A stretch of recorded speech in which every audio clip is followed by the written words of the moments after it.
Alrighty. Thankfully, I wasn't too far deep into it, but it's been a minute.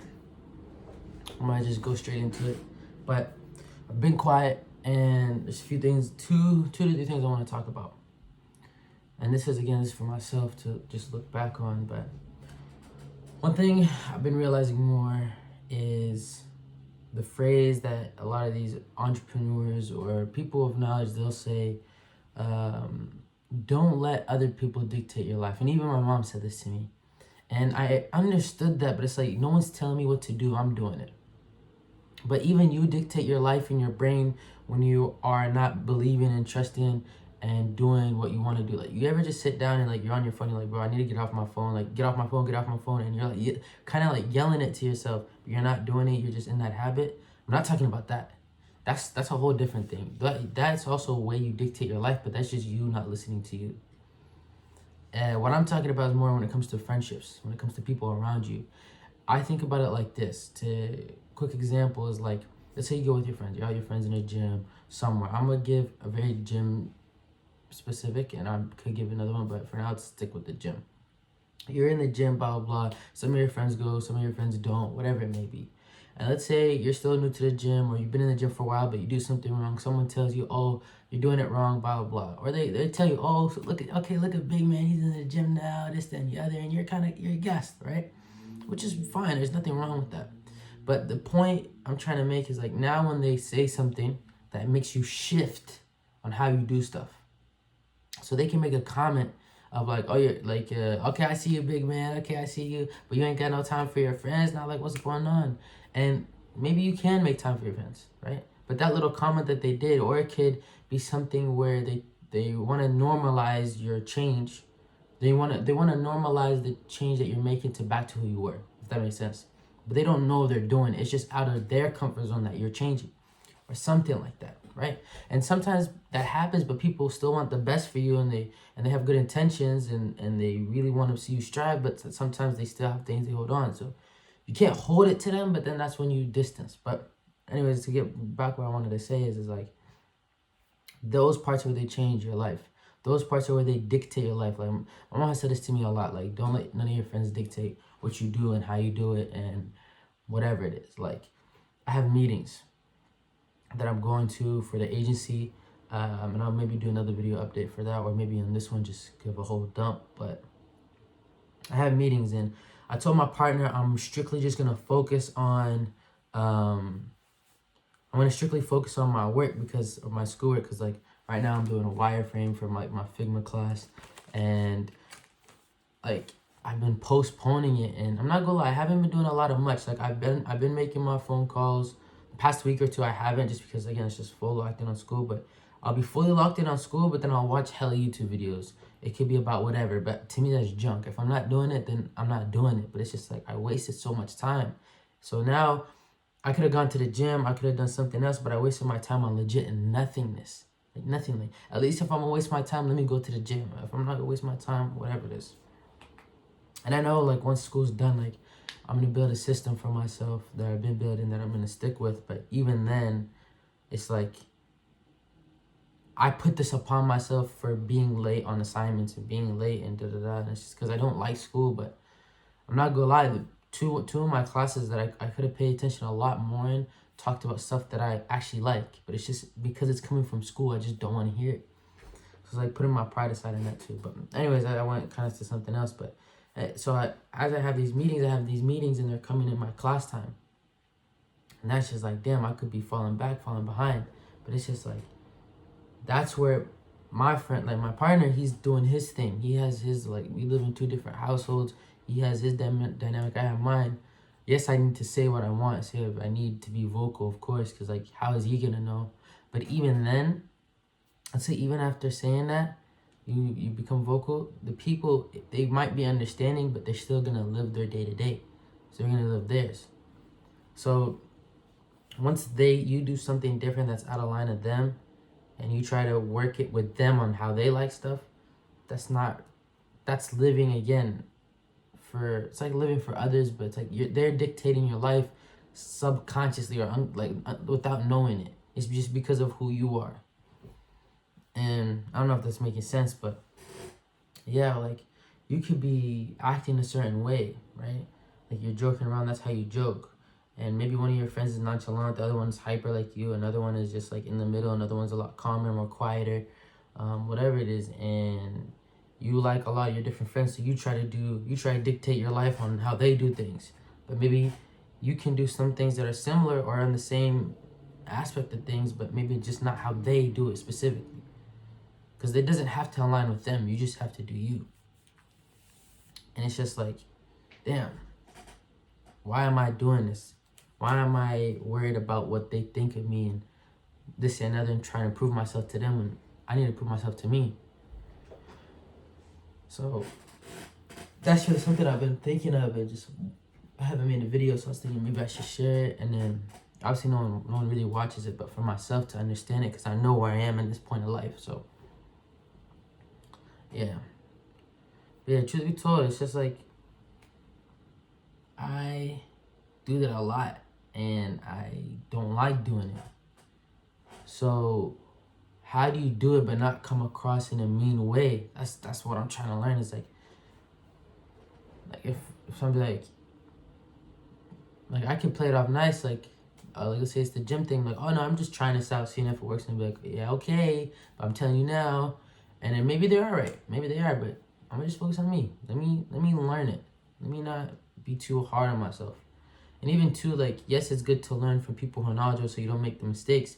But for me, sometimes that is a good thing. But like sometimes I need to learn those mistakes because I can't comprehend what you're saying. Like I'm not telling people just to let me fail and this and the other. Like obviously, if people want to be there for me, be there for me. That's completely fine. But sometimes, like, you know, these, like, what's his name? What's that one entrepreneur's name? I forgot, but he's Armenian, big guy. He does True Lean.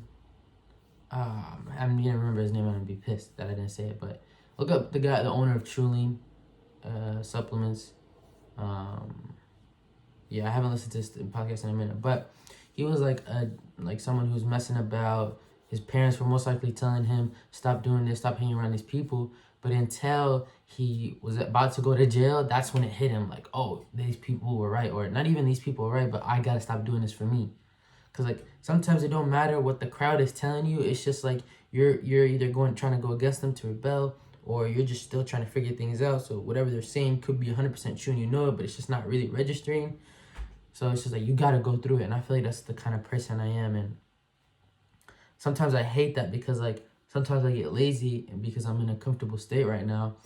Like my mom's making me in a comfortable state, but we all have struggles. Like I know the struggles my family has and what needs to be done. So I want to become the breadwinner to make at least those either currency aspects dealt with, and then the more emotional stuff will come over time because that's always going to change and that's always going to be communicated.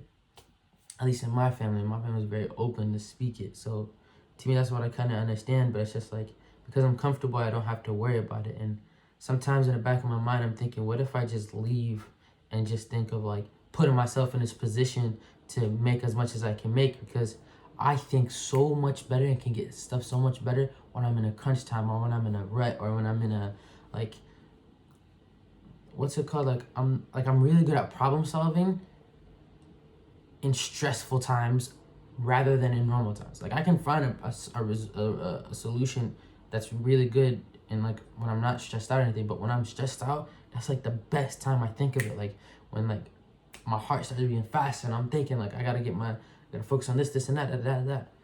I don't know, but that's just kind of me. But that's kind of something I'm learning through and trying to gauge is not follow others and really do the work and not worry about what I'm feeling and look at the results. So one thing I'm trying to do is think about what would my future self want? What would my future self think? And that's what I'm trying to do and trying to implement more. Like I've cut my hours down on my phone, but the phone hours, like now the most I've done so far is maybe 3 hours in the past 3 weeks, like 3 hours, 4 hours. I've not gone above that, which I'm proud of. But like those hours are transferred on a computer watching. So that doesn't matter if it's where it's transferred. It's just now I'm just not using my phone. So having more self-control, self-discipline is going to be needed. But when it comes to the agency, I am grateful that I have because my friend has so much more time on their hands too. Because like they don't have to worry about like family stuff as much, is because they have more, or I see it like this, I don't know personally, but I can tell that they have more of a structure because of a lot of people. Not every two-parent household is gonna have structure, but obviously the type of person I was raised to be and the people I hang around with, they at least have that to some degree. So he doesn't have that much worry. I see, he really can focus on himself, right? For me, being the only man of the house, there's a lot of stuff that are more expected of me to do by tenfold. So like it stresses me out. So that's why sometimes I just like put everything out and watch. But I feel like the best time I work is in those times because I push myself harder and harder. But at the times, the freedom of doing what I want to do, like if I want to go to the gym and focus on the work and this and the other. So self-control, self-discipline is needed on that aspect. And again, I'm very grateful that he's able to push hard so that when he learns something and figures out, I can take it in and I don't have to go through the hours of doing it, and I can just focus on that. But even when it comes to mine, like when I have to do something, like I have to purchase a few things, get a thing for lead listing, and I kind of learned about it. He usually handled that part, I handled other stuff, but he gave me that role, and I took that role because I feel it. And two, I kind of like hinted at it, so he kind of gave it into me, and whatever it is, and it kind of gave me an aspect of how things work. And I just want to learn more and more about it, and just especially once school is done, because I kind of procrastinated a little too much on school. So I don't want to fail. I don't want to have any more areas for failure in my life. I want to just grow.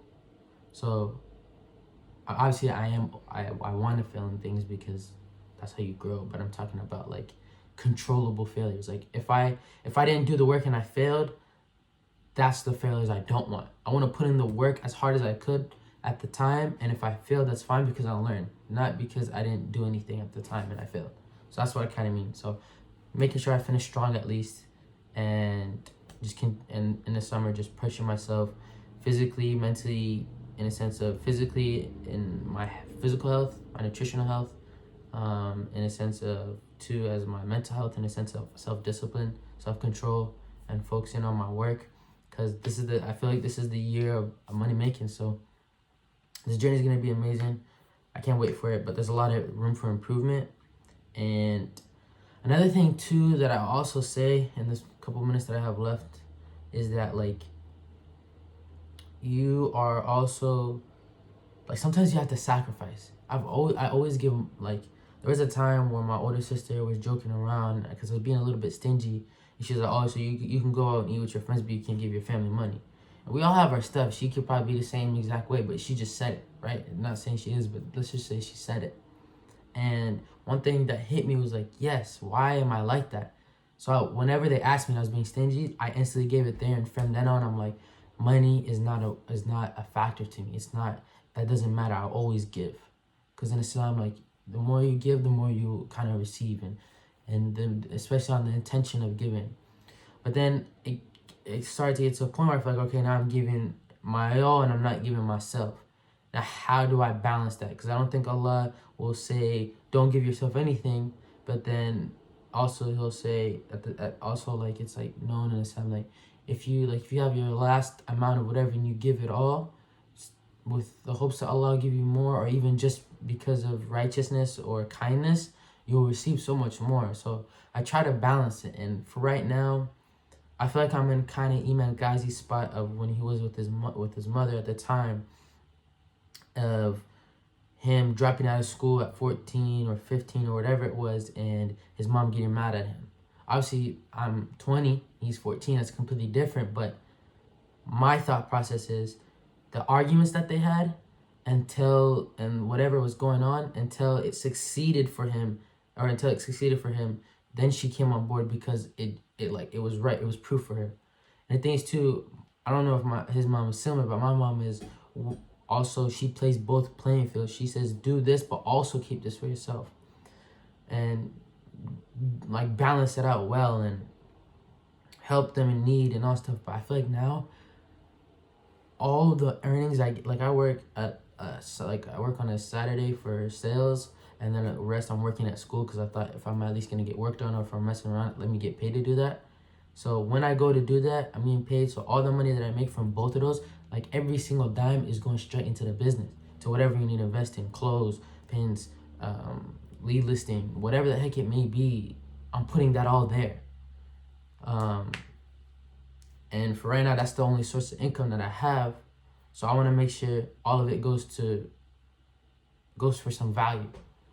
And thankfully, my friend, he keeps working and working more for right now. But once this like that last day of school hits, that's like game time for me. That's like, okay, I know that's the switch I need. That's the complete switch I need. And then from then on, I'm not changing that switch. There was a time where I was organized. I was doing everything I needed to do. I had less priorities, and less things that I needed to get done. But now I'm just gonna I'm gonna have to cut them down to focus on what I need to focus on now, so that later on I can come back to them and help whoever it is that needed help, or whatever I needed prioritizing, to be prioritizing in a so much more better way. So those are the 3 things I kind of said. 3 or 4. No, it wasn't as structured, but it's kind of what it is now. Another thing too is not saying nothing. I'm about to watch a video that kind of my friend's saying. I've been looking at this guy a little bit to watch, but really my thing is not saying nothing. I just love to talk. I'm a talker, so talking in the right ways is probably better than not talking at all. Talking with the right people. So, if I want to argue, at least let me argue with smart people. Let me not argue with stupid people. Bedros Keuilian, that's the nigga's name. That's the guy's name. Bedros Keuilian. He is the guy I was talking about originally, the first one. And yeah. And he also says, having dumb conversation, if a smart person is having a conversation with a dumb person is not even open to listening or hearing, and they're just arguing to argue, then you're not going to tell who's the dumb and who's the smart person. It's just a dumb conversation at that point. So fixing those 2. A lot of stuff I need to work on, but just gradually. And inshallah, Allah will make it easy for me, and we'll go from there. But other than that, that's that. So